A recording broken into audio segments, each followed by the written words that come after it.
And I don't use the cedar wood chips. I use just the pine wood chips. I've read some things where cedar, can mess with their lungs. So stay away from cedar, especially with baby chicks. And I've had a run-in with a couple of people recently, actually in Bastrop here at the not that they're bad people. These were two complete individuals, but they were trying to sell me the cedar wood. They were out of the pine chips, and they were telling me that cedar wood chips were okay for baby chicks, and I was like, no, they are not okay. Yes, they are. No, they're not. No, they're not. No, they're not. And so I wrote a letter, and I said, listen, just please be educated about what you're selling to people. It's one thing to not have something in stock. It's another thing to sell the wrong item. So, Do you use just leaves? I just use leaves too. Yeah, I am like, I call myself like the country dumpster diver because I drive around the neighborhood and I pick up bags of leaves. I try to get there before the garbage dump gets there, and I just pile them up all along the fence line. Over the wintertime, it helps me keep weeds down. Or if you have an area in the yard that you want to be a garden, pile your leaf bags there. It'll kill everything over the wintertime, and then you can just start your garden. And I use those in the run, and I use those in the compost pile. So wherever, like, but you could use them any place. Yeah, I could use them inside the garage barn too. I mean, it's the cheapest bedding that you can get.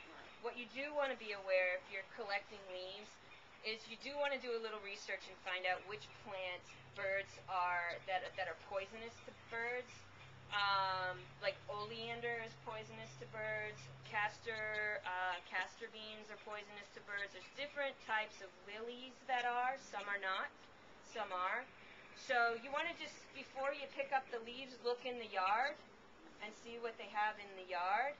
And then when you get them home, I look at them before I put them in. And sometimes I just pull stuff out, but generally, if I see any kind of foliage that would be poisonous to the birds, I don't use it in the coops.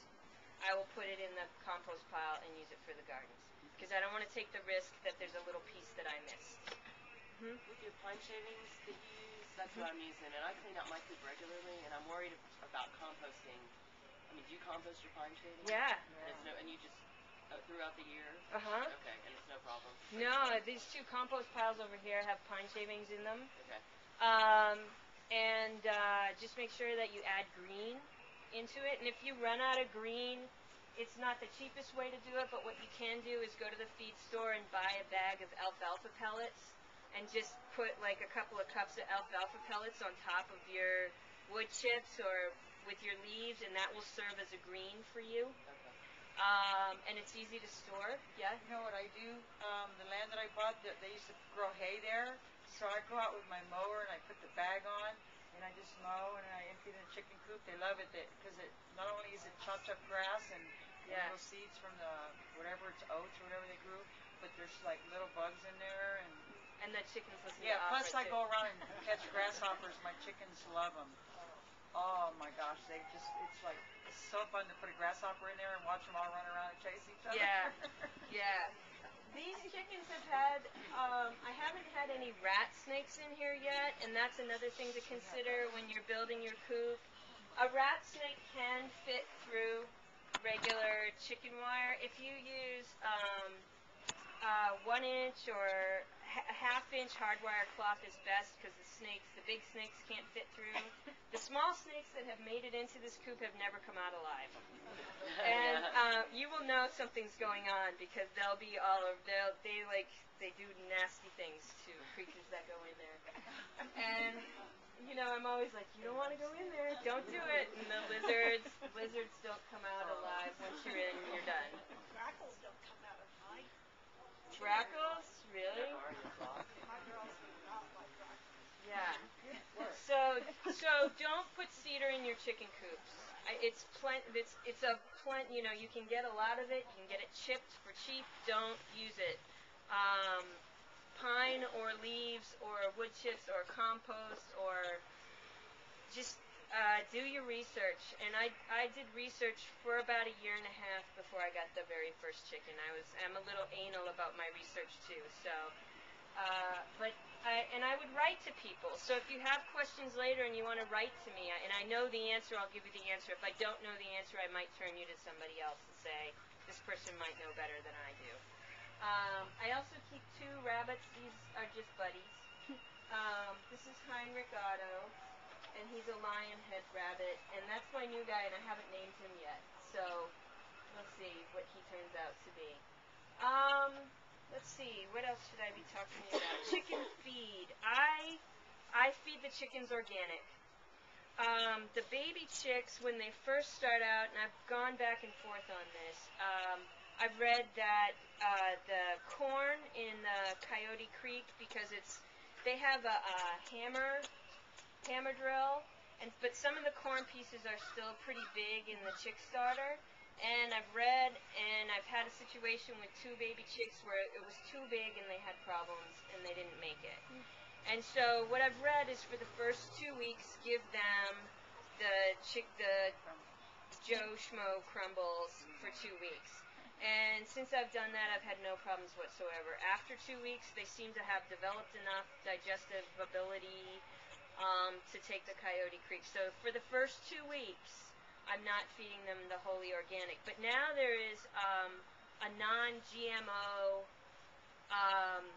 chick starter that I saw at Callahan's, and I have to talk to the folks at Buckmore and see if they'll start carrying it too, because I think that I would feel good about as long as I know that the crumbles are non-GMO, that would help me get through until I can feed them the organic.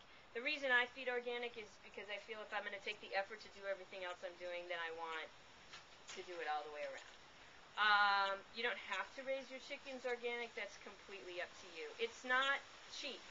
It's like $28.50 a bag for organic feed, and non-organic feed sometimes you can get for between $11 and $18. So it's a financial commitment. And it's a choice that you make on your own. Any questions up until this point? Yeah. I have a chicken and it looks just like that. It's a brown leghorn. Yeah. And she attacks me. She does. Is she a grabs thief? onto my leg and pecks me and claws me and. You need to pick her up and hold her. I did that last weekend. And do you pet her ears? Pet her ears. Okay. Yeah. If you pet their ears, they kind of go. They're like, oh. Yeah. Okay. But you have to be consistent. Every time she does it, hold her for like 15 minutes. Or... 5 minutes. Yeah. Yeah. She's trying to be the alpha. Yeah. She's like, you're not the head of this. Is she the head of the group? Is she the alpha? I think so.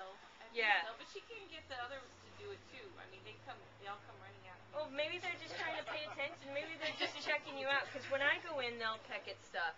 Oh, they too, grab but not. onto me and they try to kill me. Go in there with alpha mentality. I will. And kill them with kindness. Yeah. Grapes.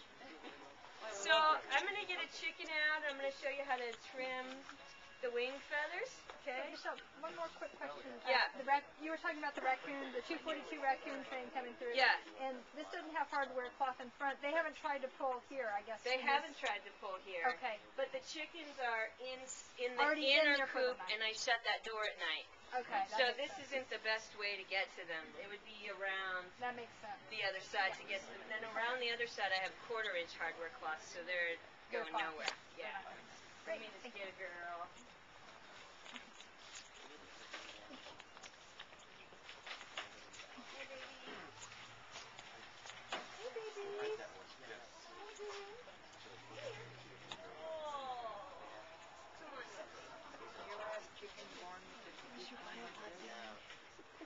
Scissor leaf? Did you get any